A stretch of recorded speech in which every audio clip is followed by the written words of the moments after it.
Today, we're going to walk through a story that, well, it's shaped civilizations.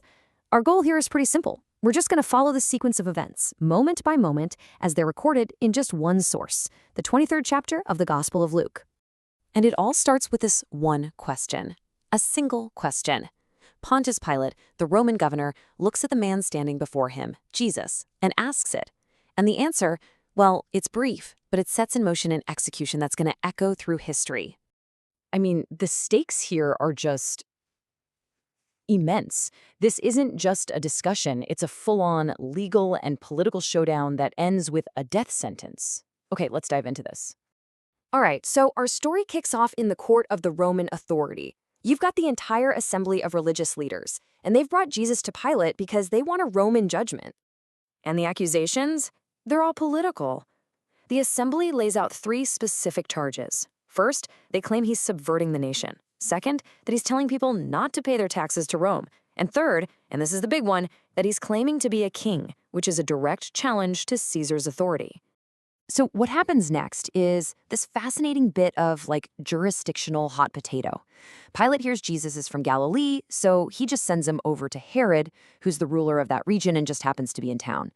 Herod, he's curious, right? He questions Jesus, gets total silence, and then his soldiers mock him. And then he just sends him right back to Pilate. Nobody seems to want to deal with this. And this is where you really see the legal problem Pilate is facing. After both of these examinations, he goes out and tells the crowd his verdict. He says it clearly. Neither he nor Herod has found any basis for the charges. According to both Roman-appointed rulers, Jesus has done nothing that deserves death. Case closed, right? Well, not exactly. Yeah, because the ruling of the governors is not the end of the story. Not even close. The focus now shifts completely from the legal authorities to the will of the people, the crowd gathered outside. Now, this slide is really interesting because it shows the incredibly stark choice Pilate offers them. See, there was this custom to release one prisoner during the festival. So on one side, you have Jesus, who Pilate just declared innocent of any capital crime. And on the other side, a guy named Barabbas, who the text makes a point of telling us is in prison for insurrection and murder. It's a pretty clear choice. And the crowd's response? It's immediate. It's unanimous. They don't just ask for Barabbas, they demand him. They're shouting to get rid of Jesus. 3 times. That's the number you see on your screen. And that's how many times Pilate appeals to them. He really wants to release Jesus. He even asks them directly, why? What crime has this man committed? I have found no grounds for the death penalty in him. But, logic and law, they don't win the day here. The source is crystal clear about this. It's the sheer volume, the insistence of the crowd shouting that prevails. Pilate just caves to the pressure. He releases the convicted murderer, Barabbas, and surrenders Jesus to their will. So the verdict is in. And now the account takes us outside the city walls to the site of the execution, a place known as the Skull. And the scene is set with these really vivid, brutal details. A man from the crowd, Simon of Cyrene, is literally forced to carry the cross. Then Jesus is crucified between 2 other criminals. The soldiers are right there, gambling for his clothing. And the very same rulers who brought him here are just standing by, sneering. And then, above his head, the official charge is posted for everyone to see. It's the very claim that kicked this whole thing off, now displayed as this title of mockery. This is the King of the Jews. And while he's hanging there, this really remarkable conversation takes place. One of the criminals joins in with the mocking, if you're the Messiah, save yourself and us. But the second criminal actually rebukes the first one. He acknowledges his own guilt, declares Jesus' innocence, and then makes his personal appeal, just asking Jesus to remember him. At this point, the whole pace of the story slows way down. It focuses in entirely on 3 final statements that are recorded from the cross.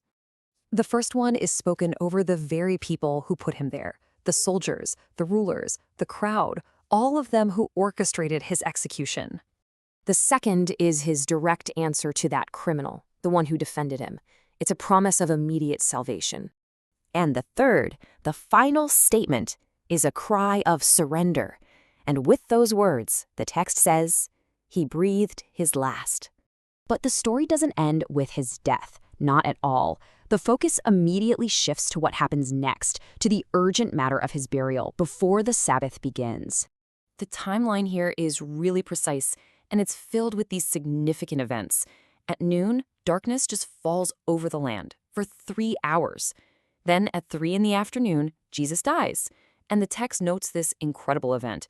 The huge curtain in the temple is torn in two. By evening, a member of the ruling council, a man named Joseph, gets permission from Pilate to take the body for a proper burial. And right in the middle of all this chaos, we get the reaction of the official in charge, a Roman centurion. I mean, this is a professional soldier who had probably seen countless executions. He observes all of this, and his conclusion? He praises God and declares, "Surely this was a righteous man." So Joseph of Arimathea, and the text points out that he did not consent to the council's decision. He takes the body down, he wraps it in clean linen, and lays it in a freshly carved, unused tomb, which is a really important detail.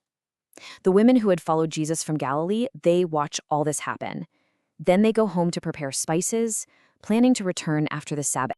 And that's where this chapter leaves us, with a body and a sealed tomb, and his followers waiting through a mandated day of rest.